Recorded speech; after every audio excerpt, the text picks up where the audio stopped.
Assalamualaikum warahmatullahi wabarakatuh. Halo Sobat Pelatihan, selamat datang kembali di sesi lanjutan pelatihan kita. Kali ini kita akan menyelam lebih dalam ke topik yang sangat penting, academic misconduct di lingkungan ASN dan akademik. Pernahkah Sobat berpikir bagaimana pelanggaran akademik seperti plagiarisme dan manipulasi data ditangani? Atau bagaimana pelindungan bagi pelapor dijalankan? Yuk kita bahas bersama. Sobat pelatihan yang saya hormati, integritas adalah jantung dari profesionalisme ASN. Tanpa integritas, kepercayaan masyarakat bisa hancur.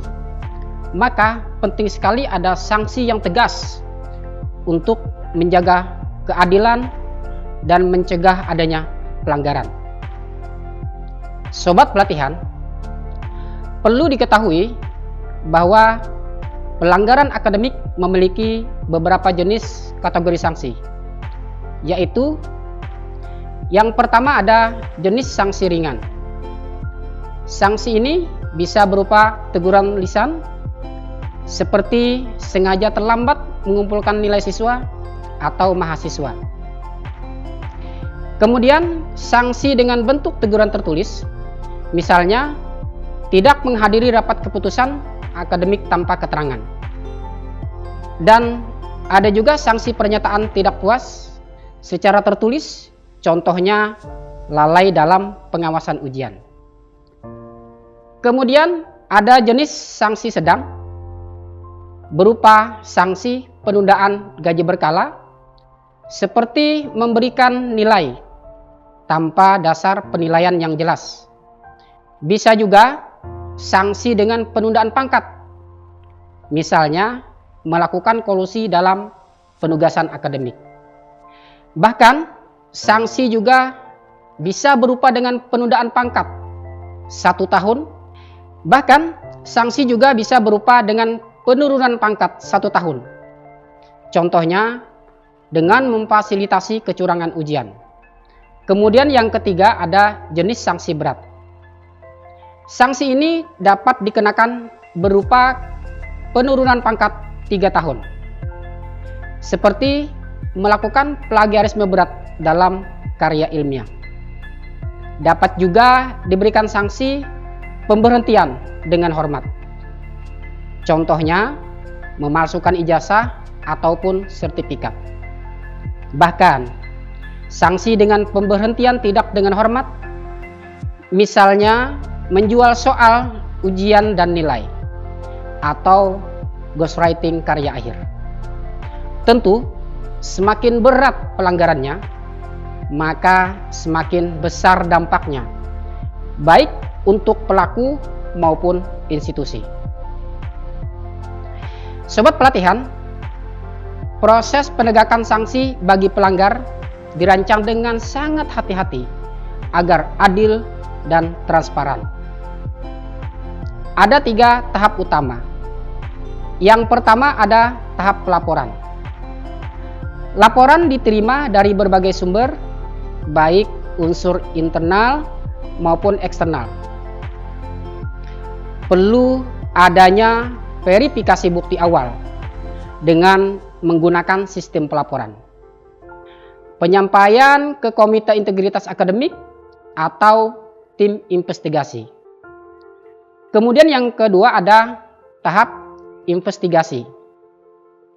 Perlu membentuk tim investigasi atau Komite Integritas Akademik dengan melibatkan pakar di bidang terkait dan orang yang ahli dalam etika penelitian. Kemudian di tahap investigasi ini juga diperlukan pemeriksaan bukti dengan analisis dokumen, wawancara dengan pihak terkait, bahkan forensik digital juga diperlukan. Kemudian yang ketiga ada tahap putusan. Tim investigasi dapat mengadakan rapat untuk memberikan rekomendasi sanksi. Namun, perlu diperhatikan juga. Terlapor tetap diberikan hak pembelaan agar keputusan benar-benar adil. Dengan langkah-langkah ini, kita ingin memastikan bahwa proses penegakan tidak hanya memberikan efek jera, tetapi juga menjadi pelajaran bagi semua pihak.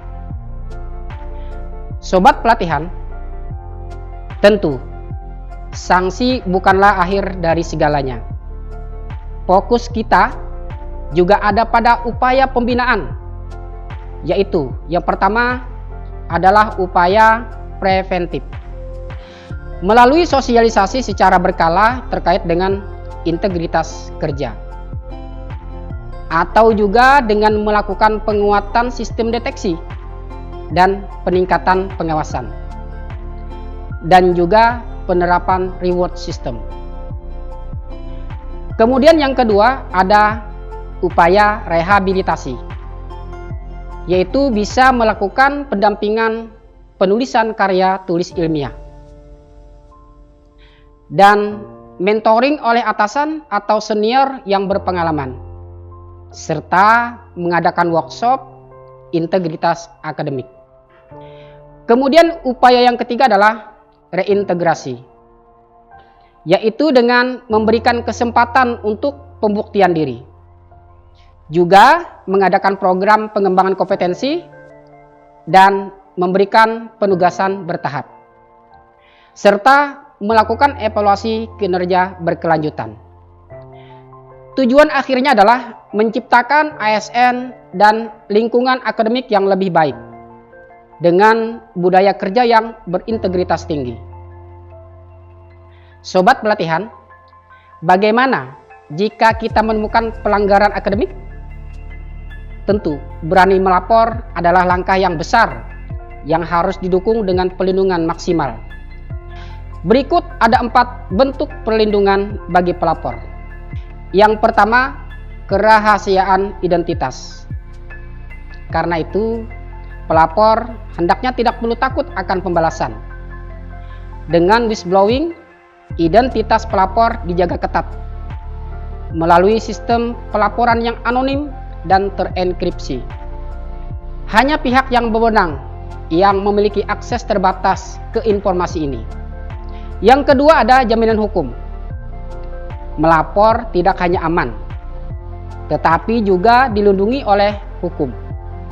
Undang-Undang ASN Nomor 20 Tahun 2023 dan Undang-Undang Nomor 13 Tahun 2006 tentang Pelindungan Saksi dan Korban memastikan bahwa pelapor mendapatkan pendampingan hukum penuh tanpa risiko tuntutan balik.